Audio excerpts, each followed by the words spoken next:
Thank you. Krishna, dear devotees, good morning.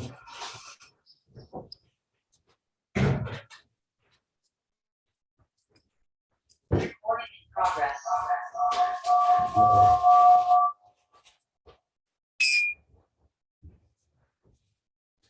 Jaya Radha Madhava Kunja Vihari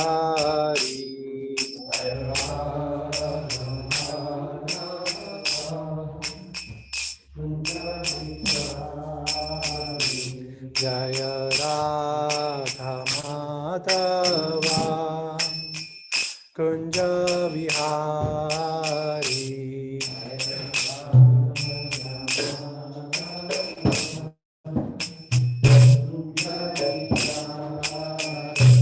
Jaya Gopi Jana Vallabha Girivaradhari Gopi Jana Vallabha Girivaradhari Jaya Gopi Jana Vallabha Girivaradhari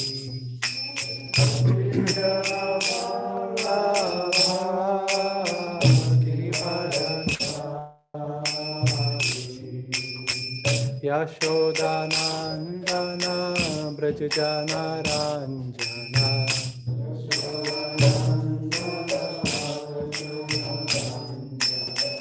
Yashodanandana Brajajana Ranjana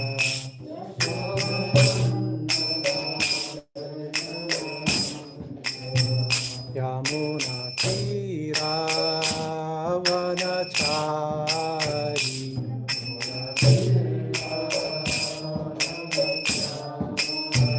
Yamuna Tira Vanachari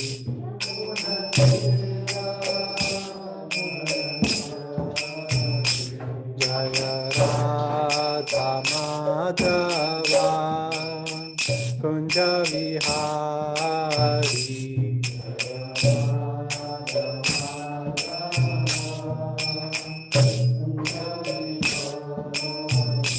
Jaya Radha Madhava Kunja Vihari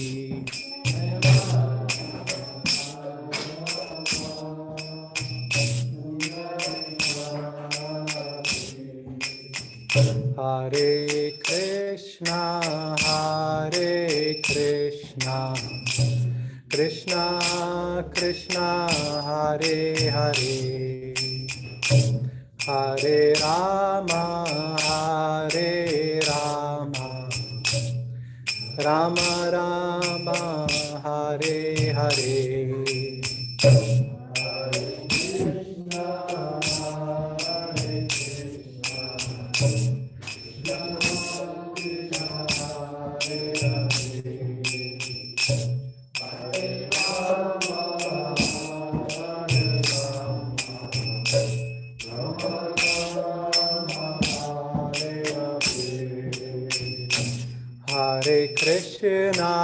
Hare Krishna Krishna Krishna Hare Hare Hare Rama Rama Rama Hare Hare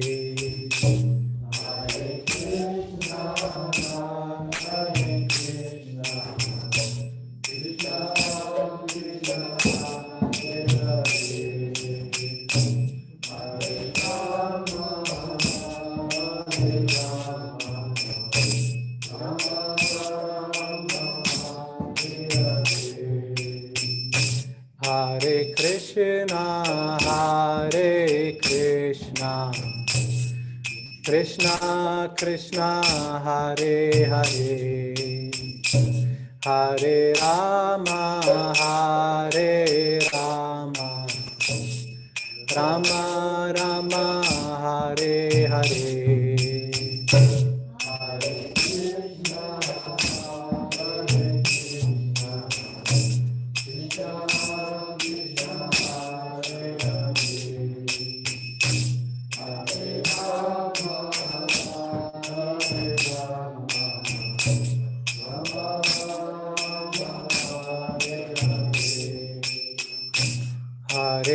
Krishna, Hare Krishna, Krishna Krishna, Hare Hare, Hare Rama, Hare Rama, Rama Rama, Hare Hare.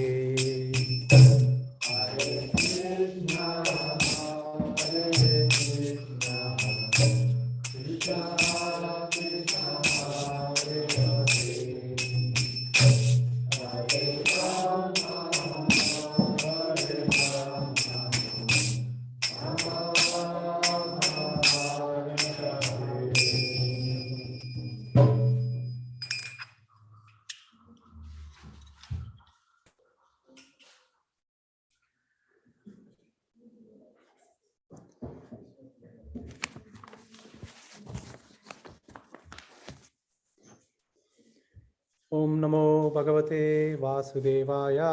Om Namo Bhagavate Vasudevaya. Om Namo Bhagavate Vasudevaya. Om Namo Bhagavate Vasudevaya. Om Namo Bhagavate Vasudevaya. Om Namo Bhagavate Vasudevaya.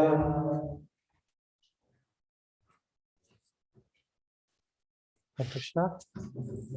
Speaking from the Bhagavatam, 10th canto, 1st chapter, verse number is 56.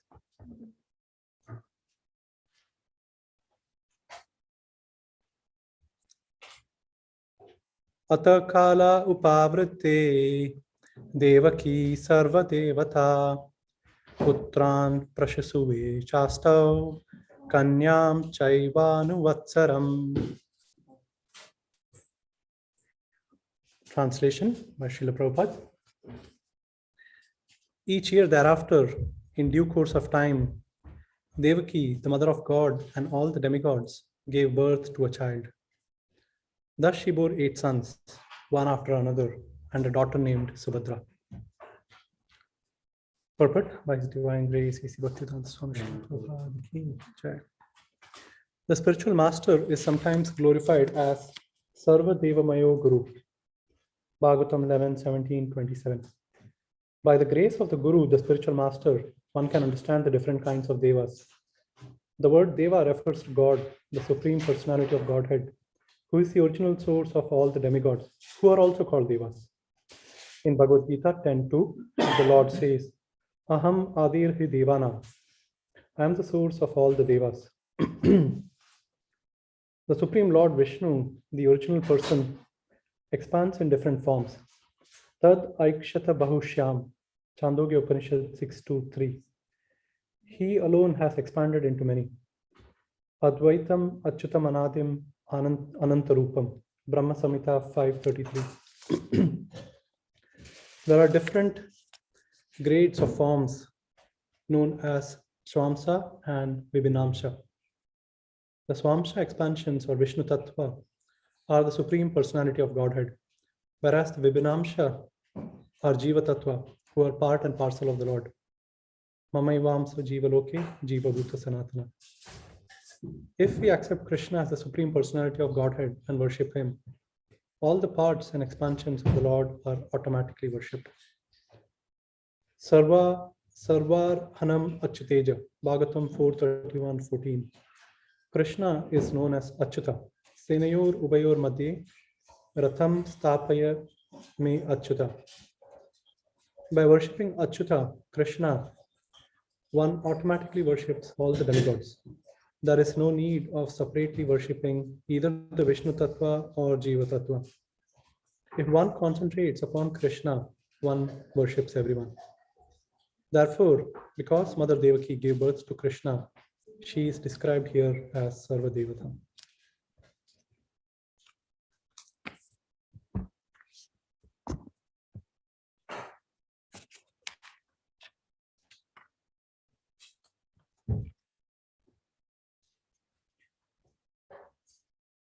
Om Ajnana-timirandhasya Jnananjana Shalakaya Chakshurun Militam Yena Tasmai Shri Gurave Namaha.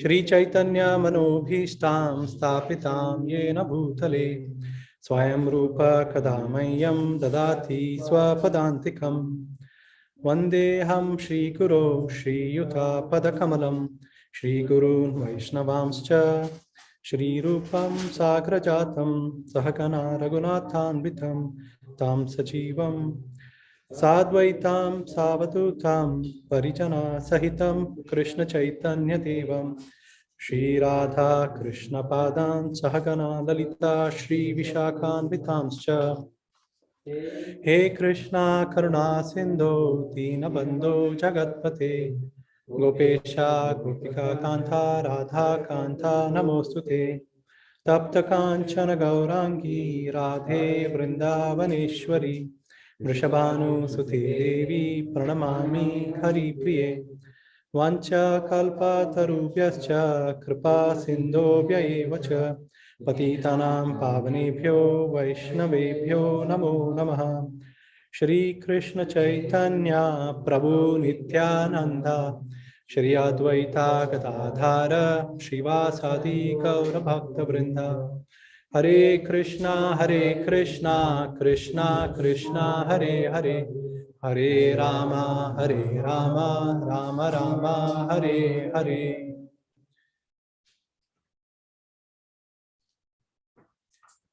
Om Vishnu Padaya Krishna.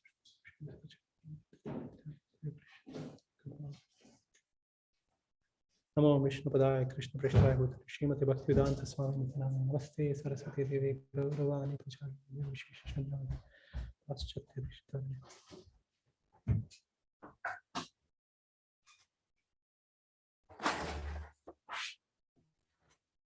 The translation again. Each year thereafter, in due course of time, Devaki, the mother of God, and all the demigods gave birth to a child. Thus she bore 8 sons, one after another, and a daughter named Subhadra. So I want to seek the blessings of all the devotees who are here, especially Adipurush Prabhu and the devotees who are online.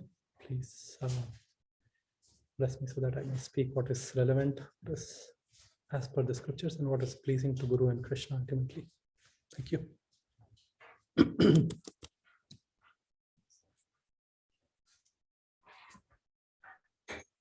So we are in the 10th canto in the first chapter, and leading up to this verse, I just briefly wanted to speak about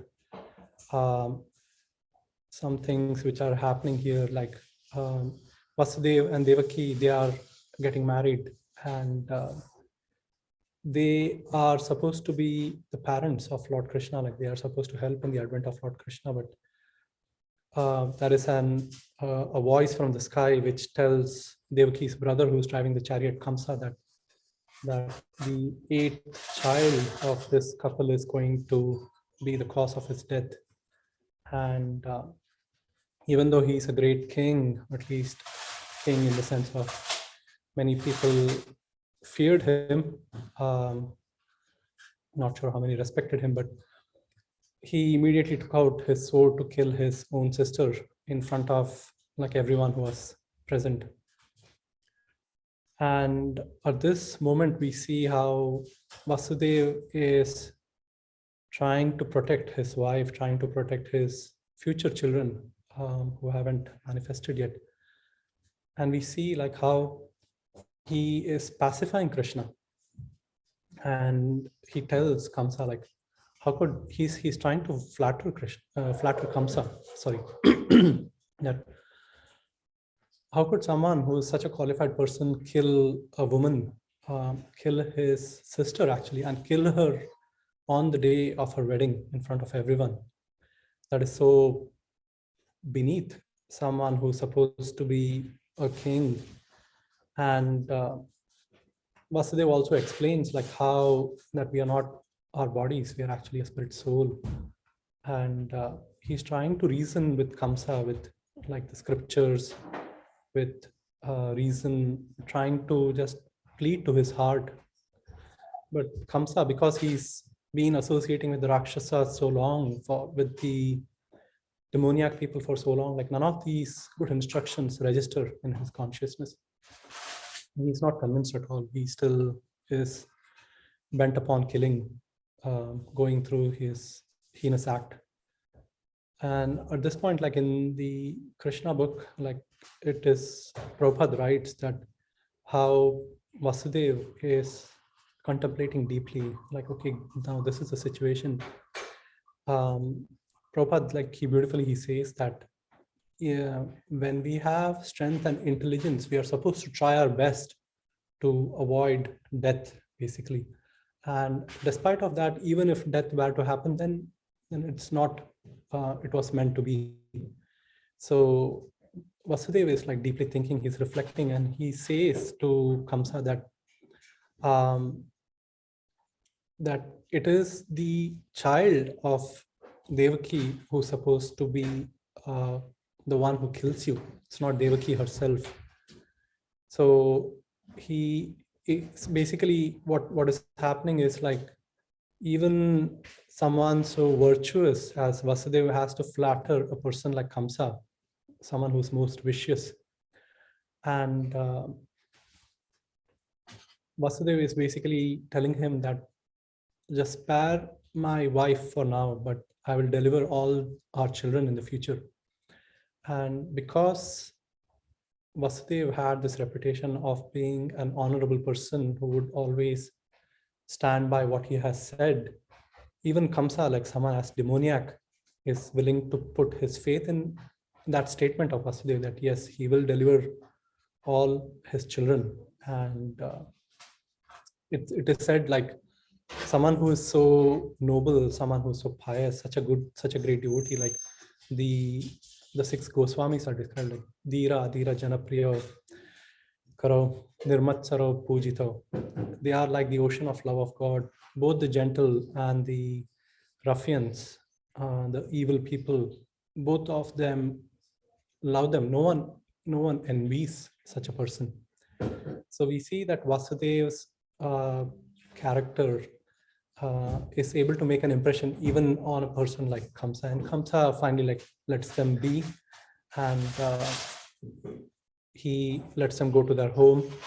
And the quality that I just wanted to bring out about Vasudev is like how, when it comes to serving Krishna, because ultimately he knows that his wife is going to give birth to Lord Krishna, like to serve Krishna, he is willing to keep his own ego and pride aside for the larger purpose of allowing Krishna to advent. So even in our own lives, like many times we see, like we get into, especially like people who are going out for book distribution or prasadam distribution, like Adipurush Prabhu is doing, we see like how society is against like the devotees. There are so many people with so many impressions and notions about like spiritual life and how they oppose. But these times, how it's an instruction, like even for us to keep our ego aside, like we are ultimately trying to serve Prabhupada, trying to serve Mahaprabhu. So this is quite instructive, I felt. Ultimately for the larger purpose of like letting Krishna appear in this world, like how Prabhupada tolerated like physical, mental, and like trouble from like so many people as he was preaching all throughout the world, and he still like kept on going to serve Bhaktisiddhanta. Like it was his appearance day, like Prabhupada's Guru Bhaktisiddhanta Saraswati Thakur celebrated his appearance day a couple days ago. We see like how Prabhupada, like just with that one instruction that Bhaktisiddhanta gave during that first meeting, like, oh, you're an English speaking boy, why don't you go to the Western world and preach? So Prabhupada carried that instruction that so deeply, it stayed with him all throughout, and he fulfilled that one instruction of Bhaktisiddhanta. And the mood with which he fulfilled is by being like a humble servant of the servant. Like he just surrendered himself to his Guru's instruction and helped all of us here. That's why each and every one of us is here. So coming to the verse, like in the verse, it is in the beginning, it is said, The spiritual master is sometimes glorified as Sarva Deva Mayo Guru. It's from the Bhagavatam 11, 17, 27. By the grace of the Guru, the spiritual master, one can understand the different kinds of devas. And Krishna is also referred to as the supreme deva here.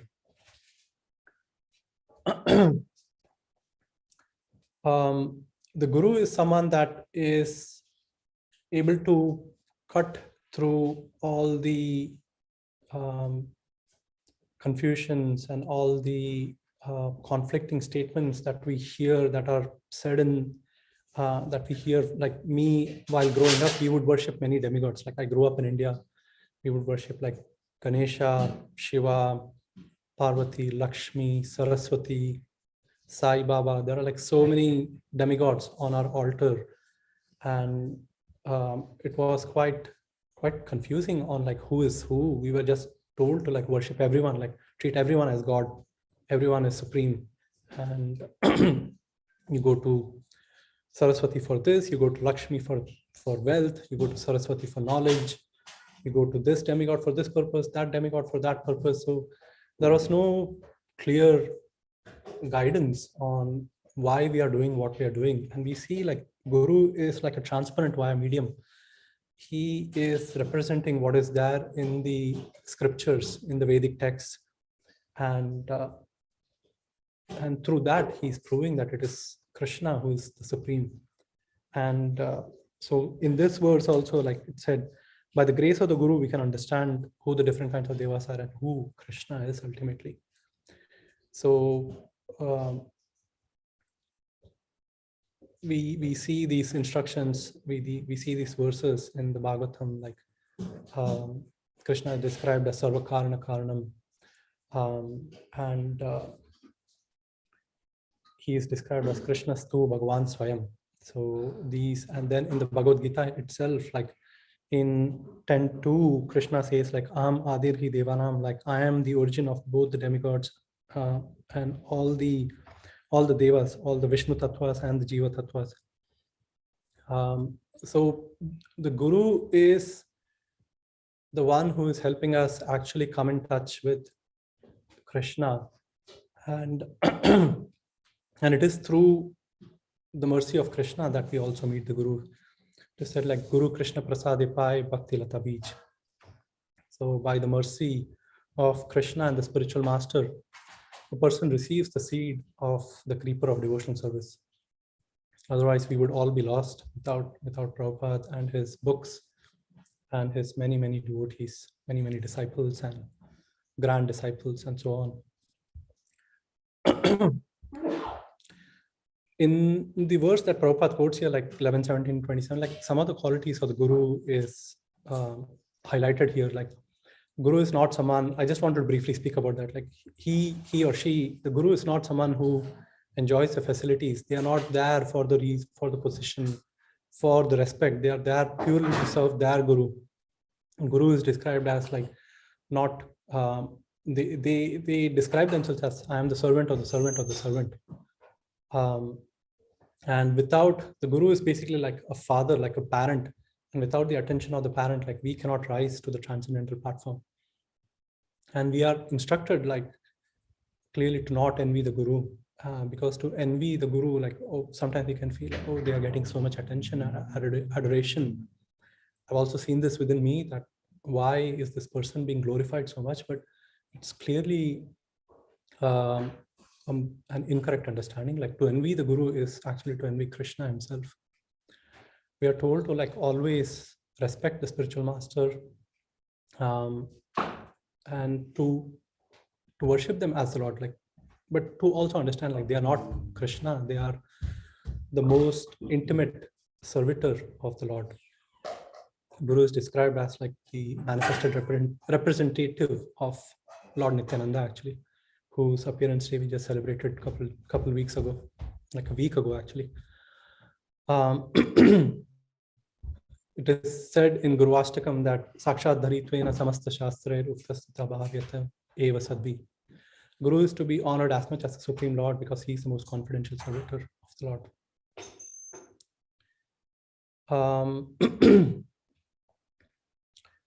After that, in the purport, like Prabhupada mentions, he quotes Bhagavad Gita 10:2, Adir Hi Devanam, that Krishna says, like, I am the source of all the demigods.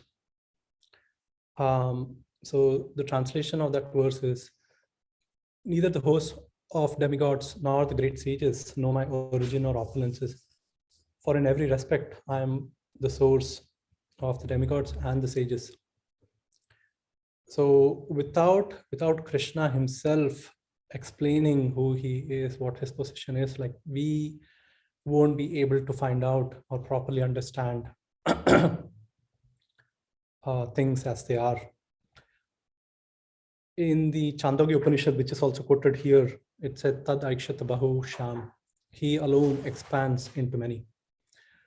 In the Bhagavatam, we see like how it is described that Krishna, he expands into Lord Balram, his first expansion, who then expands into 2 Chaturvyu forms. And from the second Sankarshan, we see how Mahavishnu comes, Karanodakshai Vishnu comes, and from Karanodakshai Vishnu, we have Lord Brahma and all the demigods who come through his son Kashyap. So from this like hierarchical description, it is very clear like how Krishna is supreme and the demigods are coming like much later. They are not even coming directly from him, they are coming from his expansions and so on. In Lord Brahma's like Brahma Samhita, it is described like how Durga is, she conducts herself in accordance with the instructions of Lord Govinda. And then Shiva is described as like how milk is converted into yogurt, but yogurt doesn't get converted into milk. So Lord Shambhu, Shiva, is a transformation, and he is created for the purpose of destruction. And further down, like Lord Ganesha he gets the power to destroy all the obstacles. Like in India, so many people worship Lord Ganesha. Described in the Brahma Samhita that Ganesha, he gets the power to destroy all the obstacles through Krishna ultimately. And then here, interestingly, like Prabhupada quotes this verse, Bhagavatam 4:31-14. It says like, as pouring water on the root of a tree energizes the trunk, the twigs and the leaves, as feeding food to the belly, to the stomach, energizes the entire body.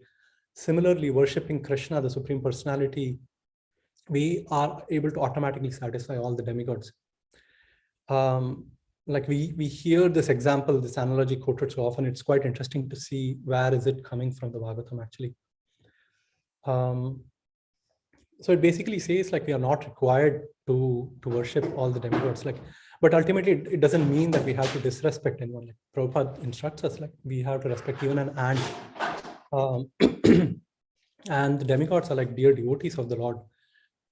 We see like even the gopis, they worship like Katyayani to ultimately to get Krishna as their husband. So the worship of demigods, it's not recommended for us as devotees, but for the world, if they can understand, then it is recommended that to worship them, to come to the ultimate goal of Krishna. I wanted to briefly mention a pastime actually, which comes further down in the 10th canto, like it comes in the 89th chapter. So this is when like the sages are sitting by the river Saraswati and they are trying to find out like, okay, who is the supreme person that we are supposed to worship? They are all like, the sages are like debating this, like who is supreme? Is it Shiva? Is it Brahma? Is it Vishnu? And in this pastime, it is described like the sages, they choose Bhrigu, who's actually the son of Lord Brahma, to find out the answer. So Bhrigu Muni, he goes to Lord Brahma, his father. Their understanding, like before Bhrigu goes there, like their understanding is like the one who is fully in the mode of goodness is the greatest. That is the test. And so Bhrigu, he's going to test Brahma first. And when he goes to his father, he doesn't say a word. Like generally, when we go to the father, to a spiritual master, we are supposed to offer our obeisances, offer our respect, say some kind words about them. But Bhrigu keeps quiet. He's just like trying to test how Brahma is responding. And Brahma, he gets angry actually, like, oh, this is my son. And how come he's so impetuous and he doesn't say anything. But Brahma, he realizes that, okay, I'm getting angry here. Then he controls his anger. But Bhrigu sees this, like, okay, the first reaction for Brahma is that he got angry, that he is in the mode of passion, like at least he's tinged with the mode of passion. Then he goes to Lord Shiva, who's actually his brother. And Shiva is in meditation in Kailash and is covered in ashes. He's wearing a necklace of skulls, basically. And when Shiva sees his brother, he's like, "Oh, you're here!" And he comes from his meditation, comes out of his meditation, and wants to embrace Bhrigu. But Bhrigu, like, he withdraws. He's like, "Oh, you're covered with ashes. You're so muchi. You're so unclean, and you're covered with ashes. You have skulls around your neck." And Shiva gets very angry with him. His eyes become very red. But fortunately, like, Parvati, she comes and she appeases her husband, like, "No, this is a Brahmana. We shouldn't disrespect him." So at that point, like, he calms down, and then Bhrigu understands, okay, this is not also a person who is in the mode of goodness. And finally, he goes to. This one was a mental offense, and this one was a verbal. Yes, thank you. Yes, yeah. Adipurush Prabhu is highlighting that the first one with Brahma is a mental offense. The second one with Shiva, he's actually saying something. It's a verbal offense. And the third one is actually a more visceral, a physical offense. So he goes to Shvetadip, where Lord Vishnu is lying and Lakshmi is serving him. And he goes to Vishnu unannounced and just kicks Vishnu on his chest, basically. And it's insane that Bhrigu would do that, but Vishnu, being so kind-hearted and so much in the mode of goodness, he doesn't take it as an offense. He immediately gets up and he's like, "Oh, Bhrigu, I'm so sorry that I didn't even get up to welcome you, and your feet might be hurt because my chest is so hard, and devotees like you purify every place. You came to purify Shvetadip, and I unfortunately disrespected you." And but at the side, Lakshmi doesn't see it the same way. She is angered that her husband was disrespected by Bhrigu Muni. So it is said, like, because Lakshmi was angered by a Brahmana, that's why it said that Brahmanas are, Lakshmi never, like, the goddess Lakshmi is never with the Brahmanas. Then Bhrigu understands, like, looking at Vishnu's response to his obvious physical act of violence, that despite that, Vishnu is not disturbed. He's completely in the mode of goodness. Then he goes back and he reports this, and then all the demigods, all the sages on the banks of the river Saraswati, they understand, okay, Vishnu is supreme, more so than Lord Brahma and Lord Shiva. So just to wrap up, we can, in the Krishna book, Prabhupada says, like, the greatness of a person can be estimated by how they can tolerate provoking situations. The lesson that we can take from, like, both Vasudev and Devaki is, like, how they overcame their fears and their own desires to help in the advent of Lord Krishna. So we can see, like, how in our own lives, how can we inculcate this quality of Trinadapi Sunichena, so we can ultimately be instruments in, like, Mahaprabhu's mission of spreading Krishna consciousness in every town and village. A meditation that, like, Sachin Maharaj, he quotes this meditation, which I just wanted to mention. Like, he says, like, when we are doing japa or sadhana, or when we sing kirtan, we are unfortunately occupying the throne of our hearts. There is a throne even within our hearts. So the prayer goes like, "Oh Krishna, like, I've been sitting, occupying this center, this throne in my own heart. Like, I want to get away from there. I want you to occupy the rightful place on the throne of my heart, and I want to sit at your lotus feet, at the lotus feet of your devotees, and worship you." So yeah, it's so this is what I wanted to share. So if there are any reflections, any comments, questions, clarifications, please? Thank you. Hare Krishna. Very nice class. Oh, Hare Krishna. You can. Okay.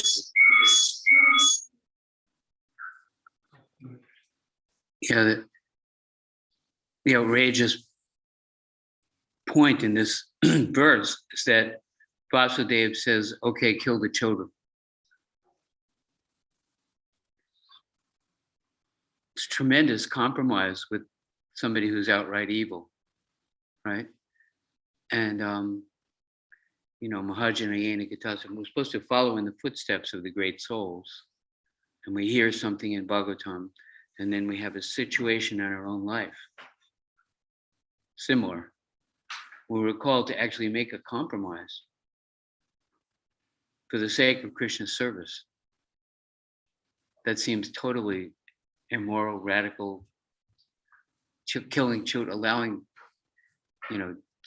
children to be killed by a demon and agreeing to it, so how do we understand when there's a situation where we say, okay, we'll do like that because, ultimately Krishna's intentions will prevail. Pretty interesting challenge to understand that there might be a situation for ourselves like that, where we have to agree to something that's outrageous with a backstory that, well, this might be practical in this time and circumstance, for the sake of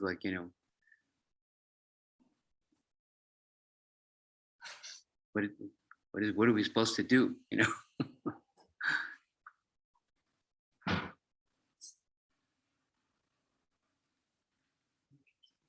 Huh? Can you mute yourself? Because I'm not unmuted you. Can I what? Can you mute yourself? Mute myself. I think I'm muted. Oh, I see.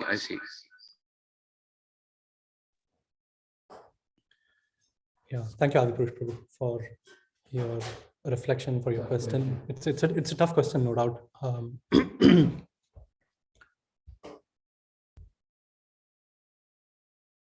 May happen. Yeah. I mean, such situations might happen where we have to make really confronting and difficult decisions. And there are a couple of things which I wanted to share. So one is clearly, like, we are told to follow Guru, Sadhu, and Shastra, because the material world is designed in such a way that it causes confusion. It is, we get so much of conflicting information, our own emotions, our own mental conceptions, our own personal attachments. Whatever people think. Yeah. And what people think, we have to weigh those things on one side, and on the other side, like, what is right? Like, right thing could be in so many different things. It could be, is it right for me? Is it right for the other person? But ultimately we have to look at, like, what is right for Krishna. But that's not always like an easy thing to deduce, to figure out. So we need these three pillars basically to guide us through such difficult situations. Ultimately, we see, like, we are also trapped in our own, in Maya, in our own mind, in our own emotions, in our own conceptions, our own attachments. But we need someone, like it is said, like, only someone whose hands, like Prabhupada says this in the Gita, like, only someone whose hands are untied can free us. Like, we cannot do it up by ourselves. So only such a person, or a representative of such a person. It could be the scriptures, it could be the other devotees, it could be our guru, if they are accessible. So we need, Then it's clear. even then sometimes it might not be clear. Like, it becomes like a leap of faith also on some such occasions. Like, okay, I don't fully understand, I have faith in Krishna, in some amount of faith in Krishna, some amount of faith in the devotees, in my guru, and we we don't know. It is like the dark night of the soul, right? How it is described, like the soul is neither here nor there. Like we've left the shore behind us, but we still don't see the shore in front of us. And it's not like just because the instruction is there, like everything becomes clear. Like we are not at that place. We are, once our hearts are pure enough, then we can perceive that more clearly. So it is important to follow, to surrender, and not to surrender our intelligence, to also like question, to understand properly and act in such a way. And sometimes there could be repercussions, and the repercussions are also not easy, because the other person could easily blame us. They could say like, oh, you abandoned me, you tried to act in a Krishna conscious way. And it could also be a devotee on the other side. But it is not really easy even to make that decision, and even to live with that decision and the outcome of the decision. So it is a test of faith. It is a test of our surrender.